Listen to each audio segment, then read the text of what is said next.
Da mesma forma que ocorre com o Dioguinho e a Monique, eu, a Américo Tereza e Zitar, nós achávamos que nosso pai contava umas histórias e a gente ficava assim, será que é verdade, tudo e tal, eu achava um pouco que era mentira.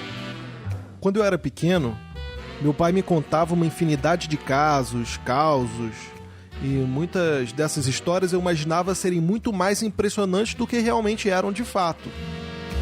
A minha imaginação de criança, voava. Mas outras histórias eram impressionantes por si só. Nem a minha imaginação infantil era capaz de elaborar roteiros tão mirabolantes. Eram histórias tão incríveis que era difícil de acreditar. E quando eu ouvia essas histórias mirabolantes, eu fazia questão de expressar o meu ceticismo. Isso é mentira, pai. Isso é mentira. Você tá mentindo? Eu ficava provocando ele. E para combater esse meu ceticismo, ele tinha duas histórias que comprovavam que nem tudo que achamos ser mentira é de fato uma mentira. Hoje eu conto a vocês uma dessas histórias. A história de como meu pai tentou desmascarar uma mentira de histórias que o meu avô contava para ele.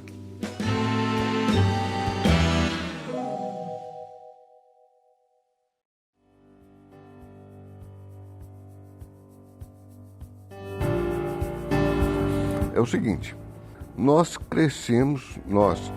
eu e meus irmãos, crescemos ouvindo o meu pai contar que quando ele era jovem, ele tinha um conjunto na cidade, um conjunto de gaita.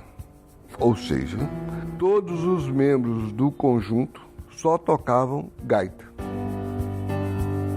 E cada gaita em um tom, sei lá, não entendo esse negócio de música, mas tinha uma gaita que o tom dela imitava, por exemplo, o violino. A outra a gaita imitava um piano, o som de um piano. A outra imitava o som de um violoncelo. E eles saíam, às vezes, para fazer serenata na cidade e tocando gaita, só gaita. E que a gaita do meu pai era uma gaita de chave, uma gaita alemã da marca Hohner, de chave, de não sei quantos buracos, quantas... Ele descrevia a gaita e por cima ainda pegava a própria gaita, que já não funcionava mais, mas tinha a carcaça da gaita. Só que não tinha como provar pra gente que sabia tocar a gaita. E nós nunca tínhamos até então a oportunidade de ver meu pai tocar gaita. E aí até que um belo dia eu perguntei onde que encontrava essa gaita para comprar e tudo e tal. Ele falou que tinha comprado a gaita, coincidência que hoje eu moro em Niterói, né? Meu pai falou, eu comprei essa gaita numa cidade, lá no estado do Rio, do lado da cidade do Rio de Janeiro, uma cidade chamada Niterói, numa rua chamada Gavião Peixoto. Então, meu pai cresceu, passou no vestibular, foi estudar em Viçosa, se formou e foi morar em Niterói com a minha mãe. E se lembrando de que fora aquela cidade que o meu avô havia comprado a gaita, e ele então se lançou numa jornada. Separou um dia na semana e percorreu toda a tal rua Gavião Peixoto, 2, 3 vezes. Entrou em todas as lojas de instrumentos musicais que achou. Mas a sua busca não teve sucesso. Nada da gaita. Decidiu então procurar no Rio de Janeiro. Pegou as barcas, atravessou a Baía de Guanabara e se informou onde existia loja de música. Lhe indicaram a Rua da Carioca. Lá, achou uma infinidade de lojas e muitas delas vendiam gaitas. Até que uma delas, bem perto do Largo da Carioca, ele achou a tal gaita das histórias do meu avô.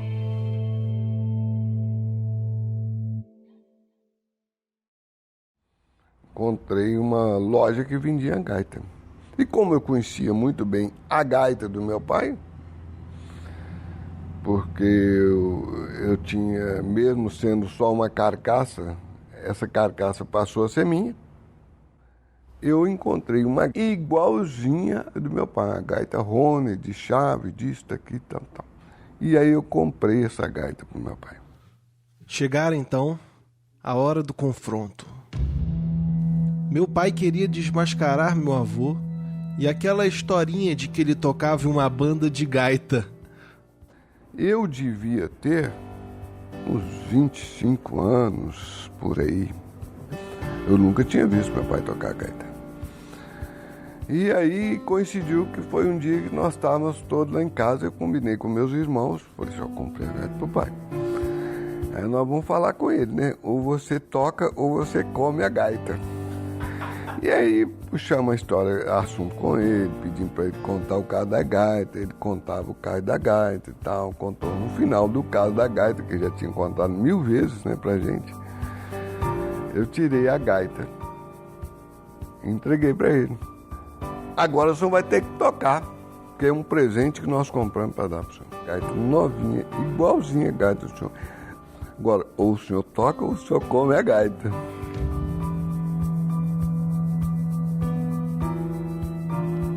Meu pai esperava naquele momento que o meu avô começasse a dar desculpas, que inventasse motivos para não tocar. Mas em vez disso... Aí ele riu, ficou extremamente emocionado ao receber a gaita e falou assim, ó, deve ter, não sei quantos anos não, mas tem muitos anos que eu não ponho uma gaita na boca. Foi um momento que me marcou muito, porque ele virou e falou assim, ele pegou a gaita e falou assim, me lembro, a introdução do meu conjunto, do nosso conjunto, era o seguinte, vou ver se eu consigo tocar, não sei. E vendo seu pai tocar gaita pela primeira vez em 21 anos, ele próprio se emocionou. E não é que ele conseguiu tocar a introdução do conjunto dele. E só no início da introdução, eu e meus irmãos já tínhamos visto que ele tocava gaita, tocava de ouvido, porque ele nunca estudou música, e tocava muito bem. E nós, evidentemente, ficamos também emocionados e babando de ver o meu pai com tanta qualidade assim, de música, para tocar música, e nós 4 filhos dele não tínhamos nenhuma vocação para música. Mas depois da introdução do conjunto dele, e ele tocava e ria, morria de rir. Ele tocou, me lembro que a segunda música que ele tocou foi Saudade do Matão. Músicas tararararam, tcham, tcham, tararararam, tcham, tcham, tararararam, tcham, tcham.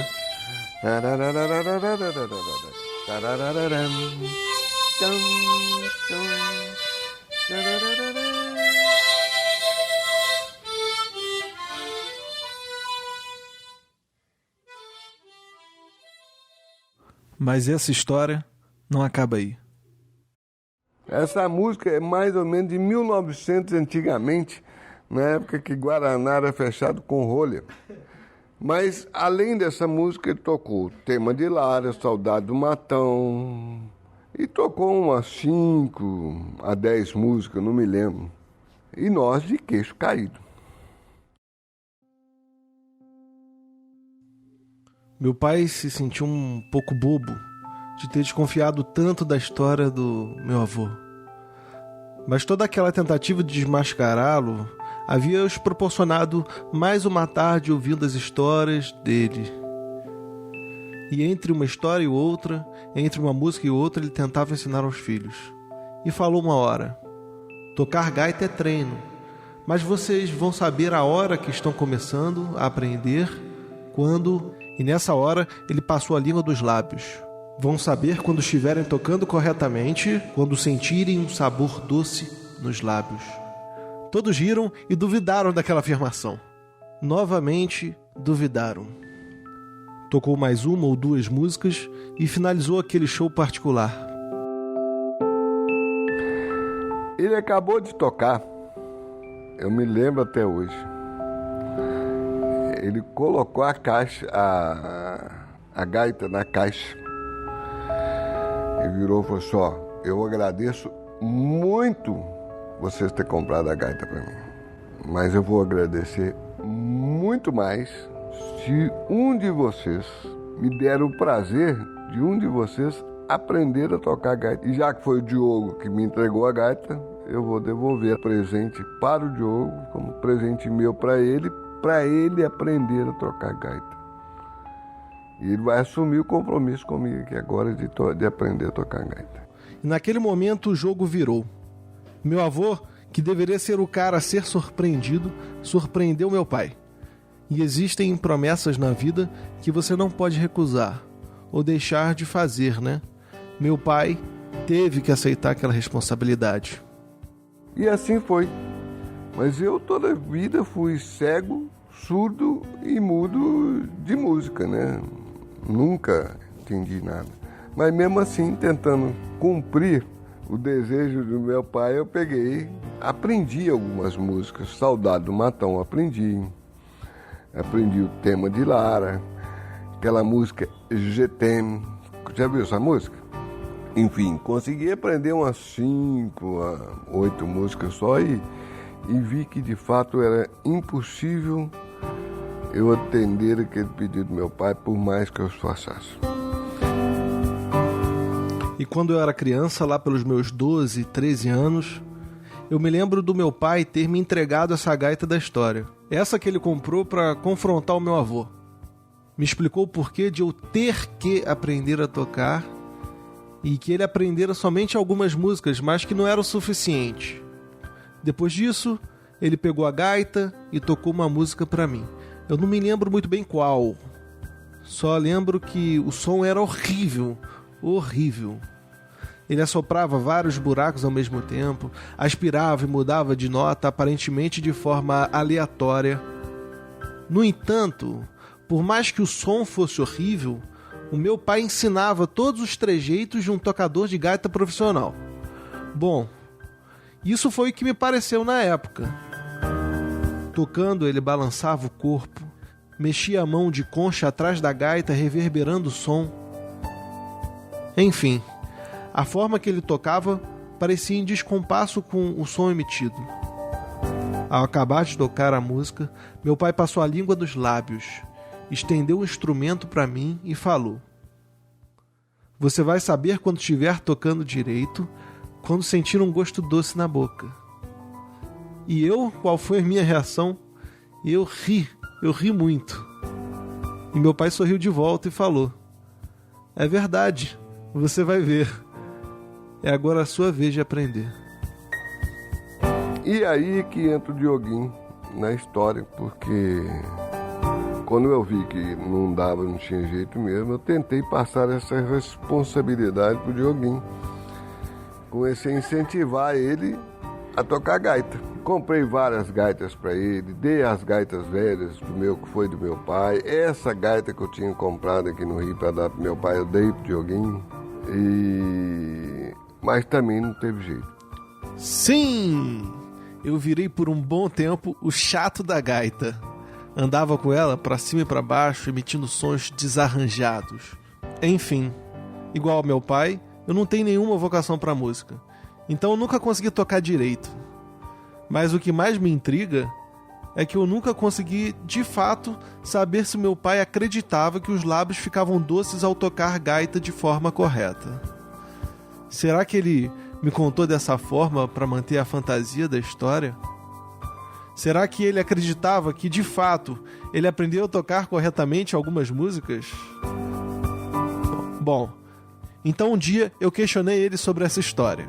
Estávamos eu, ele e Samara, minha noiva.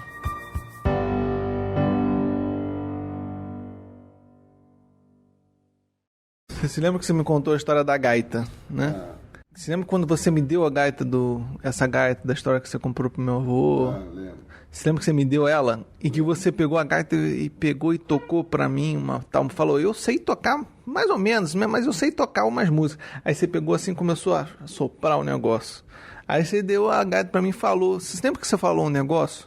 Você falou que quando você aprende a tocar gaita, quando você tá tocando a gaita direito... Você lembra que você falou depois disso? Quando meu pai falava comigo, que eu poderia saber que eu estava começando a aprender a tocar gaita, que quando eu, após a tocar uma música, passasse a língua nos lábios e notava que meus lábios, se eu notasse que meus lábios ficassem doces, gosto de açúcar mesmo, gosto doce, é que eu estava começando a aprender a tocar gaita.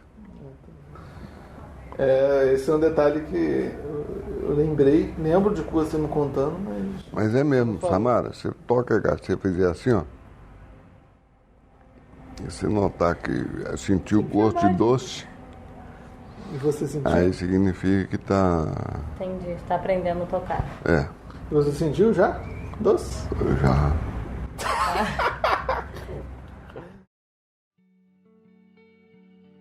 Quando meu pai me entregou essa gaita da história, logo depois de tocar, ele disse que a partir daquele momento era a minha vez de aprender. Mas ele não estava falando de aprender a tocar gaita. Ele estava me ensinando a conceder um olhar adocicado para as coisas simples da vida. Ele me ensinou que nem sempre o que achamos ser mentira é. E nem sempre o que parece ser mentira devemos encarar como tal. Uma das belezas da vida é aceitar a ingenuidade, acreditar na fantasia. E eu não estou falando que a alienação é de todo benéfica. Mas, por vezes, temos uma postura muito determinista de querer classificar as coisas em verdade ou mentira. Você já viu ou se lembra da felicidade de uma criança ao perceber que o Papai Noel deixou um presente para ela enquanto dormia? Por vezes é irrelevante se algo é verdade ou mentira. E é por estas e por outras que hoje, quando eu toco gaita, sinto um gosto doce na boca. Pode acreditar, você pode sentir também. É só tocar da maneira certa, e quando você estiver começando a aprender, vai sentir. Mas também só sinto quando toco uma ou duas músicas, pois foi só isso que eu consegui aprender. No entanto, hoje eu já não me esforço mais para aprender. Essa responsabilidade não é mais minha. A Samara me prometeu, viu, Dioguinho? Que quando ela tiver um neném, seja homem ou mulher, ela vai ensinar, porque a Samara tem o dom artístico, né? De música, de dom artístico demais. Ela vai ensinar a este meu neto ou minha neta a tocar gaita. E hoje eu inverto o jogo novamente. E eu te digo que existem promessas na vida que você não pode recusar ou deixar de fazer, não é? Então, toma essa gaita aqui. Quando tocar e sentir um gosto doce nos lábios, me avise. Beijos e boa noite. Casa.